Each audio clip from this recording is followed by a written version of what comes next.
Hello friends. मेरा नाम है निखिल और आप देख रहे हैं फिनटॉक्स विद निखिल।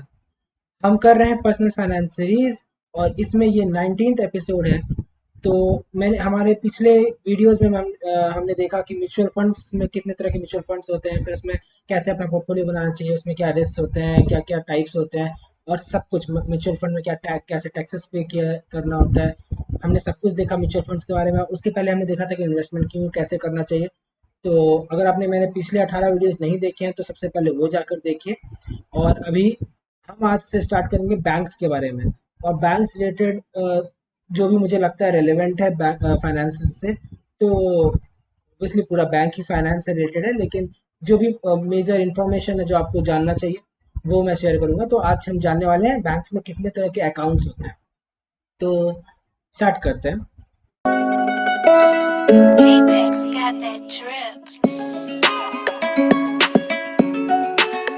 तो बैंक्स में मेजरली चार तरह के अकाउंट्स होते हैं, लेकिन कहने को छह सात तरह के अकाउंट्स होते हैं, लेकिन चार मेजर अकाउंट्स है जिसके बारे में हम आज बात करने वाले हैं। तो पहला तो है करंट अकाउंट। करंट अकाउंट क्या होता है कि वो बिजनेसमैन के लिए है, क्योंकि करंट अकाउंट में आप एक साथ बहुत सारा पैसा रख सकते हैं और करंट अकाउंट में आपको कोई भी रिटर्न या इंटरेस्ट नहीं मिलता है।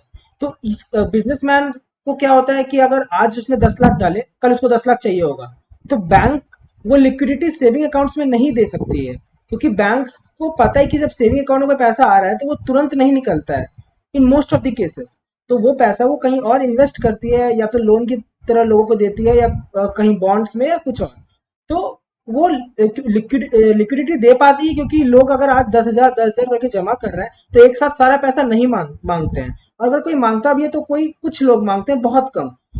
पूरा क्या पूरा बैंक के पूरा इंडिया जितना भी है क्लाइंट्स है, मतलब उस बैंक के सब लोग एक साथ पैसा नहीं मांगते हैं सेविंग अकाउंट, क्योंकि सेविंग अकाउंट्स में लोग पैसे जमा करने के लिए ही डालते हैं, तो वो तुरंत तो मांगेंगे नहीं। तो इसलिए उसमें रेट ऑफ इंटरेस्ट मिलता है और कम मिलता है, 2.5% 3%, लेकिन मिलता है। पर करंट अकाउंट क्या होता है कि उसमें बहुत सारे पैसे आते हैं, क्योंकि बिजनेसमैन को क्या होता है कि आज उसने किसी से पैसे लिए, कल उसको किसी और को देना होता है। तो इस तरीके से एक साइकिल बनता है बिजनेस में। तो उस साइकिल को फॉलो करने के लिए बहुत सारे amount, like 5 lakh 10 lakh 20 lakh, depends on कि आपका बिजनेस कितना बड़ा है, उस हिसाब से बिजनेसमैन पैसा डालते हैं बैंक में। तो बैंक इतनी लिक्विडिटी और कहीं नहीं दे सकती, इसलिए उसको उस पैसे को कहीं और, एक्चुअली उस पैसे को कहीं और इन्वेस्ट नहीं कर सकता है बैंक।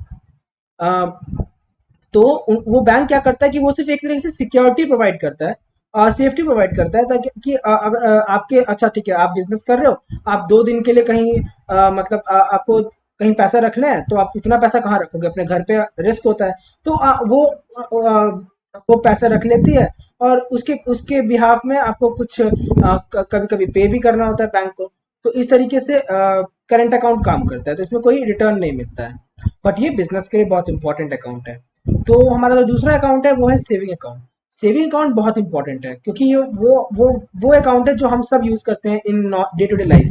इसमें हम अपना पैसा जमा करते हैं, बैंक हमें कुछ रिटर्न देती है और बैंक उस पैसे को एज अ लोन लोगों को दे देती है, या फिर उसका कहीं इन्वेस्ट करती है। तो उससे उन्हें जो प्रॉफिट होता है उसमें से 3% तो हमें दे देती है, बाकी जो भी बचा वो बैंक का हुआ। तो इस तरह से बैंक उससे पैसे कमाती है। तो ये हुआ मेनली सेविंग अकाउंट। तीसरा अकाउंट होता है एफडी।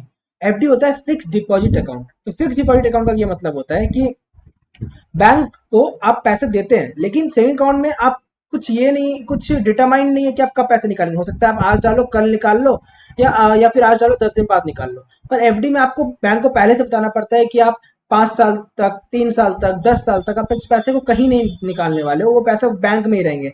तो इसलिए आपको इस बात से ये करने से आपको बैंक ज्यादा रेट ऑफ इंटरेस्ट देता है। मोस्टली वो सेविंग अकाउंट से डबल होता है। तो अगर सेविंग अकाउंट में अराउंड 3% दे रहा है कोई बैंक, तो 6% में वो एफडी में दे देती है। तो वो इसलिए क्योंकि उसको तो पता है कि आप 5 साल के पैसे कहीं निकालने वाले नहीं है। तो उस पैसे को अच्छे जगह इन्वेस्ट कर सकती है, जहां पे कोई डर नहीं है कि हाँ 5 साल तक तो आप मांगोगे नहीं। तो उसको उससे बैंक को काफी प्रॉफिट हो सकता है। तो बैंक अगर उससे 8-9% कमाती है तो आपको 6% दे देती है, बाकी 2-3% बैंक का हुआ। इससे आपको ज्यादा रेट ऑफ रिटर्न भी मिल गया, और आपको अपना पैसे की सेफ्टी भी मिल गई, और बैंक को भी इससे अच्छा प्रॉफिट हुआ। तो ऐसे एफडी काम करते हैं। आरडी। आरडी होता है रिकरिंग डिपॉजिट अकाउंट। इसमें भी रिकरिंग डिपॉजिट अकाउंट में भी जो रेट ऑफ रिटर्न है वो एफडी के बराबर होता है। आप बोलोगे ऐसा क्यों? क्योंकि इसमें ऐसा डिटरमाइंड नहीं है कि ये 5 साल के लिए आप कर रहे हो या 10 साल के लिए, बट इसमें ये डिटरमाइंड है कि आप जो भी पैसे डाल रहे हो वो हर महीने डाल रहे हो। ठीक है, तो आरडी में अगर आपने 5,000 की आरडी कराई तो आप हर महीने 5-5 हजार डाल रहे हो, तो बैंक को इस बार ये पता है कि आप हर महीने 5,000 डाल रहे हो, इस महीने डाल रहे हो तो अगले महीने भी डालोगे, तो इसलिए वो अश्योर्ड, फिर से अश्योर्ड है, और आपके पैसे को कुछ ऐसे जगह इन्वेस्ट कर सकते हैं जो लॉन्ग टर्म हो, तो इससे उसको भी अच्छा फायदा होगा, इसलिए आपको भी ज्यादा फायदा देगा। तो इन शॉर्ट, बैंक को जब जब ज्यादा फायदा होगा वो आपको ज्यादा फायदा देगी, जब बैंक को कोई फायदा नहीं होगा ऑब्वियसली वो आपको कोई फायदा नहीं दे सकती है।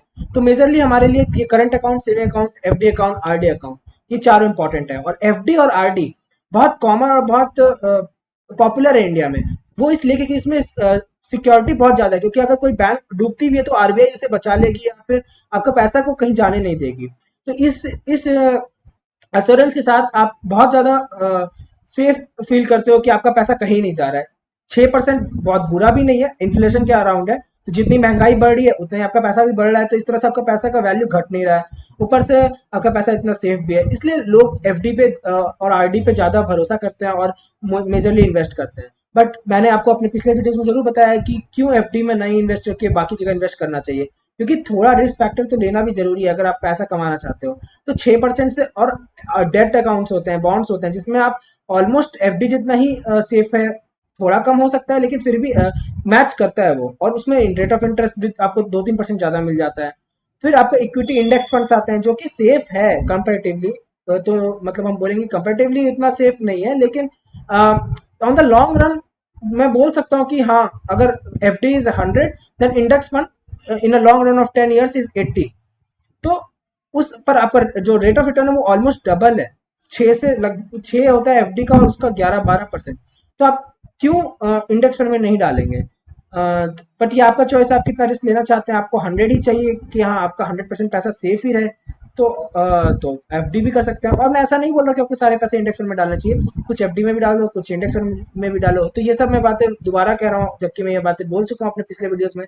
तो सबसे पहले तो वो वीडियोस देखिए, ताकि ये आप क्लियर होना बहुत जरूरी है कि कब किसमें कितना इन्वेस्ट करना है। तो ये 4 मेजर अकाउंट्स के अलावा भी कुछ अकाउंट्स होते हैं जैसे कि सैलरी अकाउंट, तो ये बैंक और जहाँ भी आप जिस कंपनी में काम करते हैं उनके दोनों को के कनेक्शंस होते हैं, और उन दोनों का रिलेशन पहले से होता है, तो उसके थ्रू आपका अकाउंट बनता है, तो उसमें आपका सारे सैलरी और बोनसेस आते हैं। फिर आपका एनआरआई अकाउंट होता है जो एनआरआईज के लिए होता है, तो उसमें भी आपको उतना मतलब it is not that relevant. तो इसलिए मैं इस 4 अकाउंट तक ही अभी ये वीडियो सीमित रखूंगा, और नेक्स्ट वीडियो में मैं बैंक रिलेटेड कुछ और बातें करूंगा।